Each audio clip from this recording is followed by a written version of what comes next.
আজ থেকে আবারও সক্রিয় হচ্ছে স্পার্ক বৃষ্টি বলয়।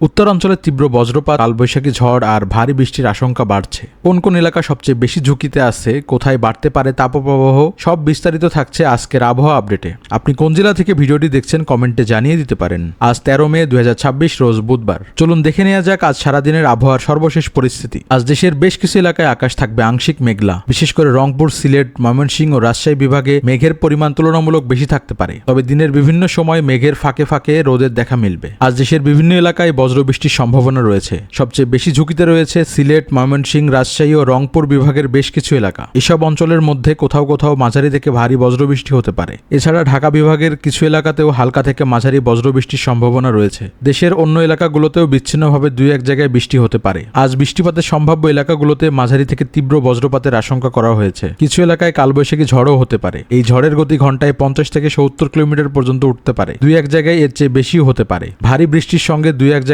শিলাবৃষ্টির সম্ভাবনা রয়েছে। বর্তমানে স্পার্ক বৃষ্টি বলয় সক্রিয় রয়েছে। এই বলয় 13 মে থেকে 20 মে পর্যন্ত কার্যকর থাকতে পারে। বিশেষ করে দেশের উত্তরাঞ্চলে তীব্র বজ্রপাত সহ বৃষ্টির প্রবণতা বাড়তে পারে বলে ধারণা করা হচ্ছে। দিনের তাপমাত্রা সামান্য বৃদ্ধি পেতে পারে। রাতে দেশের অধিকাংশ এলাকায় আরামদায়ক অথবা হালকা উষ্ণ আবহাওয়া থাকতে পারে। এদিকে খুলনা, রাজশাহী ও চট্টগ্রাম বিভাগের কিছু এলাকায় মাঝে মধ্যে মৃদু তাপপ্রবাহ সক্রিয় থাকতে পারে। সাগর বর্তমানে প্রায় নিরাপদ রয়েছে, তবে কালবৈশাখীর সময় আকস্মিকভাবে পরিস্থিতি পরিবর্তন হতে পারে। গত 24 ঘন্টায় দেশের সর্বোচ্চ বৃষ্টিপাত হয়েছে তেঁতুলিয়ায় 95 মিলিমিটার। দেশের সর্বোচ্চ তাপমাত্রা ছিল ঈশ্বরদী ও যশোরে 35.8 ডিগ্রি সেলসিয়াস। সর্বনিম্ন তাপমাত্রা রেকর্ড করা হয়েছে ঢাকাতে 20 ডিগ্রি সেলসিয়াস। আবহাওয়া এখন দ্রুত পরিবর্তনশীল। বিশেষ করে বজ্রপাতের সময় খোলা জায়গায় এড়িয়ে চলুন। নিয়মিত আবহাওয়ার আপডেট পেতে ভিডিওটি শেয়ার করুন এবং চ্যানেলটি সাবস্ক্রাইব করুন।